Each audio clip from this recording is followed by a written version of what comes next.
Isang araw, may isang dakilang hari na kilala sa kanyang tapang at lakas. Isang araw, naglalakad siya mag-isa sa kagubatan.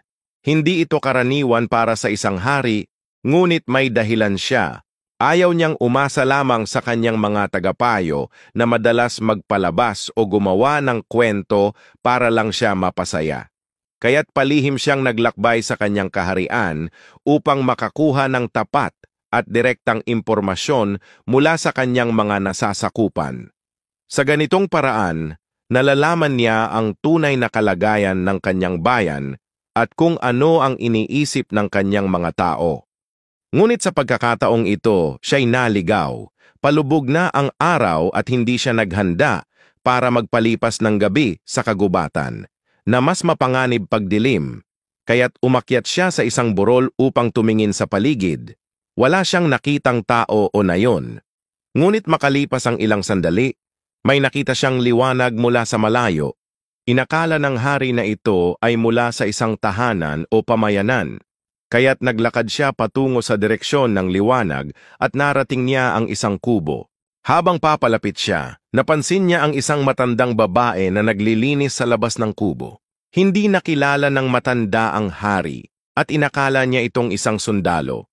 Kaya't tinanggap niya ito ng buong galang at inalok ng malugod na pag-aalaga. Binigyan niya ito ng malinis na tubig para maghugas at inihanda ang isang banig para sa kanyang pagpapahinga. Maya-maya inihain ng matanda ang mainit na kanin sa plato. Gutom na gutom ang hari dahil hindi pa siya kumakain buong araw, kaya't agad niyang dinampot ang pagkain gamit ang kamay. Ngunit dahil mainit pa ito, napaso ang kanyang mga daliri at may nalaglag na kanin sa sahig. Aba, para kang ang ating hari, padalos-dalos, puna ng matanda. Kaya ka napaso at may nasayang na pagkain. Nagulat ang hari sa sinabi ng matanda at nagtanong, bakit mo naman nasabing padalos-dalos ang aming hari? Ngumiti ang matanda at sumagot, anak, ang ating mahal na hari ay may malaking pangarap, ang sakupin ang lahat ng kuta ng kalaban. Ngunit sa kanyang kagustuhang agad makamit ito, inuunan niya ang malalaking kuta habang binabaliwala ang maliliit. Nalito ang hari at sumabat, hindi ba't maganda iyon? Hindi ko makita ang masama roon. Ngumiti ulit ang matanda at nagsabi, ang padalos-dalos mong pagkain ang dahilan kung bakit ka napaso at may nasayang. Ganyan din ang ating hari. Sa kanyang pagmamadali, maraming sundalo ang nagbuwis ng buhay. Kung kakain ka mula sa gilid ng plato, kung saan mas malamig-lamig at dahan-dahan kang susulong sa gitna, maiiwasan mong mapaso at masayang ang pagkain. Ganon din dapat ang hari. Uunahin muna niya ang mga maliliit na kuta at pamayanan. Kapag nakuha na niya ang mga ito, mapuputol ang supply at impormasyon patungo sa mga mas malalakas na kuta ng kalaban. Hihina ang kanilang moral at magiging mas madali para sa hari na sakupin ang mga ito nang may kaunting pinsala sa kanyang hukbo. Nang marinig ito, napagtanto ng hari ang kanyang pagkakamali.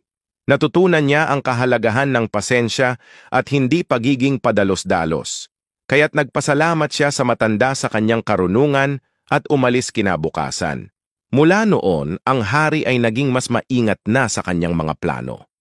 Mas pinili niyang palawakin ang kanyang kaharian ng paunti-unti kaysa padalos-dalos at may kapalit na buhay. Aral sa kwento, kapag nais nating magtagumpay sa buhay, kailangang alam natin ang tamang paraan para makarating sa ating layunin at maglaan ng sapat na oras at pagsisikap. Ang kagustuhang makuha agad ang resulta ay kadalasang humahantong sa pagkakamali at kabiguan. Ang tunay na tagumpay ay bunga ng tiyaga, tamang diskarte at pasensya.